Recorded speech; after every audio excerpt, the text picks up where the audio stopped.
నమస్తే, welcome to Leo news. మన ముందు senior journalist doctor Durga Vadlamani గారు ఉన్నారు. ఆవిడతో మాట్లాడదాం. నమస్కారం. నమస్తే అండి.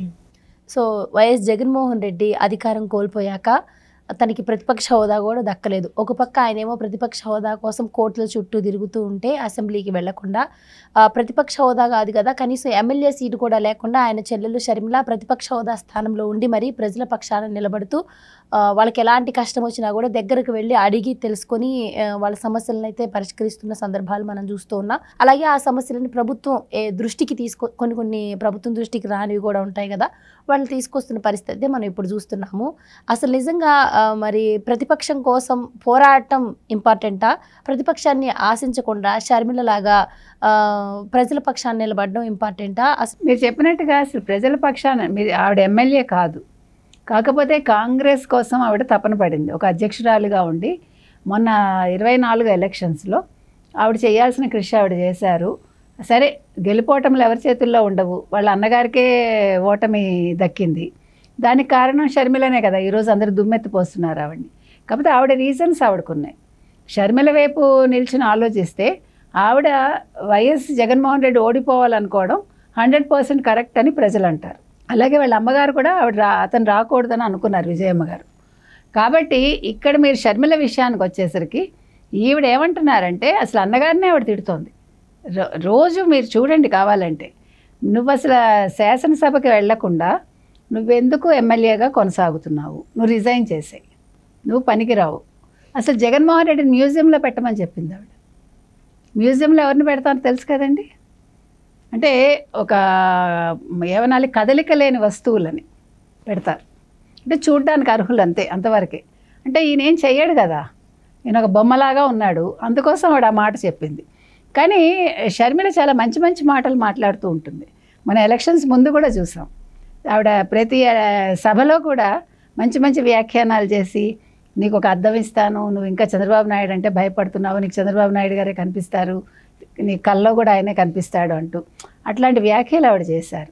అయితే జగన్మోహన్ రెడ్డి విషయానికి వచ్చేసరికి ఆయనకి ప్రతిపక్ష హోదా కావాలి. ప్రతిపక్ష హోదా ఉంటేనే ఆయన ప్రజల సమస్యలు ఆయన శాసనసభలో ఆయన ప్రస్తావిస్తాడు, లేకపోతే ప్రస్తావించలేడు. ఆయనకి ఇష్టం ఉండదన్నమాట.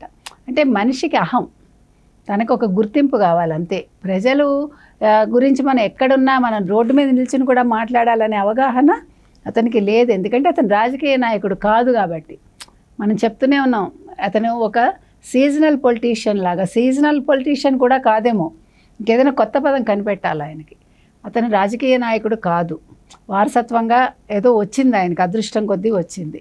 రాజకీయ అనుభవం లేదు, వినే అనుభవం లేదు, చెప్పే అనుభవం లేదు, ఏదీ లేదు అతనికి. నిన్నటి నుంచి కొత్తగా ప్రజల్ని కలుస్తున్నాడు ఆయన. జనంతో జగంట కాదు, జగన్తో జనం. ఈయన దగ్గరికి వాళ్ళు వెళ్తున్నారు.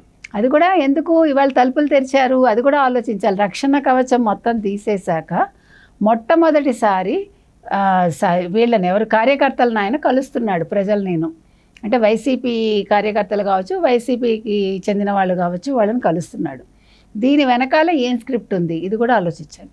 ఇకపోతే షర్మిల విషయానికి వచ్చేసరికి, షర్మిల ఈరోజు ఆవిడ ప్రతిపక్షం లేదు. ఇటు జగన్మోహన్ రెడ్డి ప్రతిపక్షంలో లేడు, అటు షర్మిల లేదు ప్రతిపక్షంలో. కాకపోతే ఇవాళ చాలామంది ఏం మాట్లాడుతున్నారు, ఈవెన్ జగన్మోహన్ రెడ్డి కూడా గతంలో చెప్పాడు, ఒక కుటుంబం నుంచి ఒకళ్ళే రాజకీయాల్లోకి రావాలని. నువ్వెవడు శాసించడానికి? నువ్వు రాజశేఖర రెడ్డి వారసుడు అనుకో, నీకు ఇచ్చారు అవకాశం 5 ఏళ్ళు, నువ్వు చేయలేవని ప్రూవ్ అయింది. నీకు తినడానికే పనికొస్తావు, నువ్వు ప్రజలకి సేవ చేయడానికి పనికిరావని ప్రజలు డిసైడ్ అయ్యారు. ఈరోజు షర్మిల ఆవిడ ఇంట్లో ఉన్న ప్రతిపక్షంలో లేకపోయినా అవసరమైనప్పుడు ప్రజల సమస్యలు తెలుసుకుంటోంది ఆవిడ కొద్దో గొప్ప. ఆవిడ కాంగ్రెస్లో ఉంటే ఏంటి, ఏ పార్టీలో ఉంటే ఏంటి, ఆవిడ ప్రతిపక్షమే, నీకు ప్రతిపక్షం ఆవిడ. కాబట్టి ఇవాళ షర్మిలకి మాట్లాడే అధికారం ఉంది. అక్కడ అన్నా చెల్లెలుగా చూసుకోండి, లేదు, ఇద్దరు ప్రతిపక్షంలో ఉన్న పార్టీలకు సంబంధించిన అధ్యక్షులు అనుకోండి, లేకపోతే వ్యక్తులు అనుకోండి, ఆ రకంగా మాట్లాడుకోండి, అంతవరకు. దానికి తెలుగుదేశానికి సంబంధం లేదు. ఇంకొక పెద్ద విషయం ఏంటంటే, ఇప్పుడు అందరికీ పట్టుకున్న ఒక పెద్ద సమస్య ఏంటంటే, షర్మిల ఎందుకు తెలుగుదేశాన్ని, తెలుగుదేశం కూటమిని విమర్శించడం లేదు. అక్కడ వచ్చింది సమస్య అంతా. ప్రతిరోజు ఆవిడ జగన్ని టార్గెట్ చేసుకుంటుంది. అది వైసీపీ వాళ్ళు భరించలేకపోతున్నారు. ఈవెన్ బీఆర్ఎస్ వాళ్ళు కూడా భరించలేరేమో మనకి తెలియదు, ఎందుకంటే వాళ్ళిద్దరు గురు శిష్యులు కదా.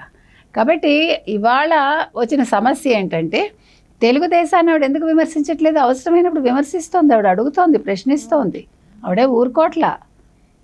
అది వీళ్ళ పొరపాటు, అది అలా అనుకోవడం. సో ఆవిడ ప్రశ్నిస్తూనే ఉన్నారండి, తెలుగుదేశాన్నైనా ప్రశ్నిస్తున్నారు. ఇప్పుడు ప్రశ్నించడానికి ఏముంది, అక్కడ విషయాలే లేవు కదా, వాళ్ళు చేయాల్సింది చేస్తున్నారు.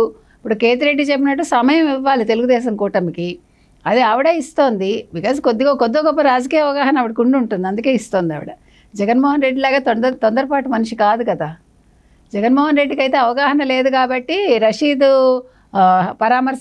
హత్య పరామర్శకి వెళ్ళి అక్కడ ఆయన ఏం మాట్లాడాడు, మీరు ఎందుకు పథకాలు ఇంకా అమలు చేయట్లేదు అంటే ఏది ఎక్కడ మాట్లాడాలో తెలియని వ్యక్తి. ఇప్పుడు అందుకనే ఆవిడ ఏం చేస్తోందంటే, నువ్వు తమలపాకుతో ఒకటంటే నేను తలుపు చెక్కతో నేను 100 అంటానని ఆవిడ ఉతికి ఆరేస్తోంది అన్నగారిని. జగన్మోహన్ రెడ్డికి ఇప్పుడు కనీసం పక్కన సలహాదారులు ఊరికే నామకే వాస్తే ఉన్నారు, మరి వాళ్ళకి జీతాలు ఇస్తున్నారో లేదో తెలియదు. కాబట్టి వాళ్ళు పబ్లిక్లోకి వచ్చి మాట్లాడటం లేదు. గతంలో అయితే ప్రభుత్వం ధనం ఇచ్చేది వాళ్ళకి, అంటే ప్రభుత్వం ఖజానా నుంచి వాళ్ళకి శాలరీస్ వెళ్ళేవి. ఇప్పుడు ప్రభుత్వ ఖజానా లేదు కదా, మరి జగన్మోహన్ రెడ్డి ఇస్తున్నాడో లేదో తెలియదు. కాబట్టి ఎవడు వచ్చి ఆయనకు అనుకూలంగా మాట్లాడటంలే, పక్కన నిల్చుని మాట్లాడే వాళ్ళకు కూడా ఏం మాట్లాడాలో తెలియదు. షర్మిలను అనేంత ధైర్యం వీళ్ళకి ఉందా అంటే, అనేంత ధైర్యం అంటే నేను అనేది రాజకీయంగా, వ్యక్తిగతంగా విమర్శలు చేస్తారు, రాజకీయ పరంగా వాళ్ళకి ఎదుర్కొనేంత ఇది వాళ్ళకు ఉందా లేదా మనకు తెలియదు. కాబట్టి ఇవాళ షర్మిల మాట్లాడే హక్కు ఉందండి, అన్నగారిగా మాట్లాడినా లేదు వైసీపీ నాయకుడిగా మాట్లాడినా ఆవిడకి మాట్లాడే హక్కు అయితే ఉంది. అది వైసీపీ వాళ్ళు జీర్ణించుకోలేకపోతే దానికి ఎవడూ ఏం చేయలేడు. కాబట్టి ఇవాళ అన్నా చెల్లెళ్ళ మధ్య గొడవ తప్పది తెలుగుదేశం కూటమికిను కాంగ్రెస్కి మధ్యలో కాదది.